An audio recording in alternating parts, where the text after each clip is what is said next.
Some billionaires are born into wealth while others hustle their way to the top. Warren Buffett is a poster child for the hustlers. Before the Oracle of Omaha earned an average of $2 million a day, he was a scrappy kid working schemes to earn $5,000, or what would be $53,000 today.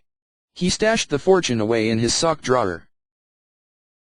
Alice Schroeder's biography, The Snowball, Warren Buffett and the Business of Life, chronicles how these efforts established his money-making mentality long before his net worth swelled to $74 billion.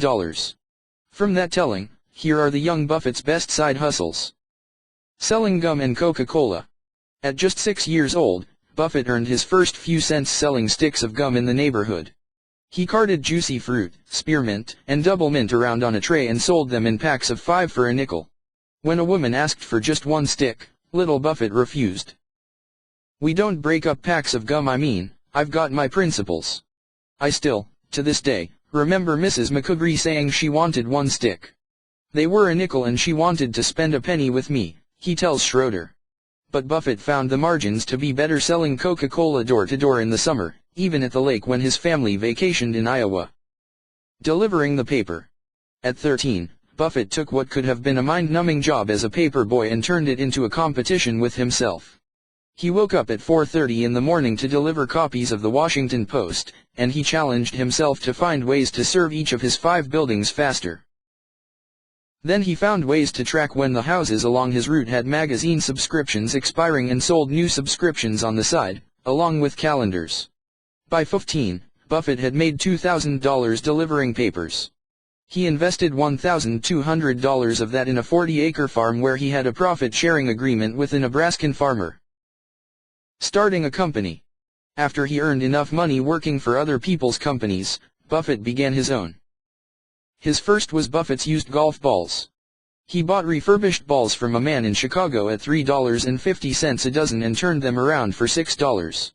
He probably got them the way we first tried to get them, out of water traps, only he was better, Buffett tells Schroeder. Scavenging, losing tickets at the track. While still a kid in Omaha, Buffett's friend's mother introduced him to betting at AK Sarben, a local horse racing track. While he was too young to gamble, he wasn't too young to make money on what other people carelessly threw away.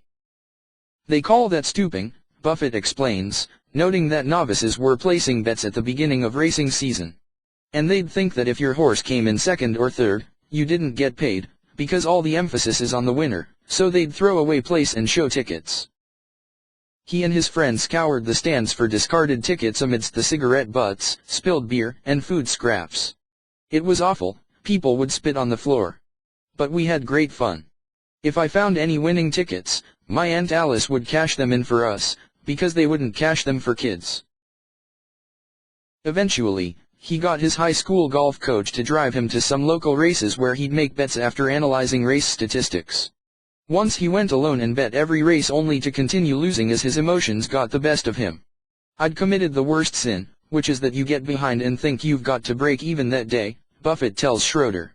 "It was the last time I ever did anything like that." Selling stamps to collectors. He set up Buffett's approval service, which sold sets of collectible stamps to collectors who lived out of state. Buffing cars. With the help of a friend, he set up Buffett's Showroom Shine, a car shining business. The 2 young men ran out of his friend's dad's used car lot business. Turned out to be more trouble than it was worth, however.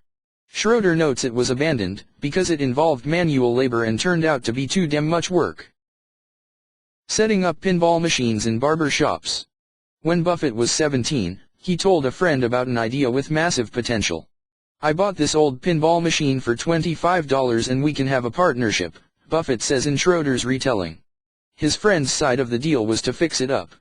Buffett, meanwhile, took care of making the pitch to barbers to let them put the machines in the waiting area in exchange for half the profits. He claimed to be a representative of the non-existent Mr. Wilson's coin-operated machine company. The idea was a huge success, bringing in $4 in its first night and thrilling the barber. After a week, Buffett walked away with $25 and reinvested it into another machine. He continued until there were 7 or 8 Mr. Wilson's machines, making him money around town.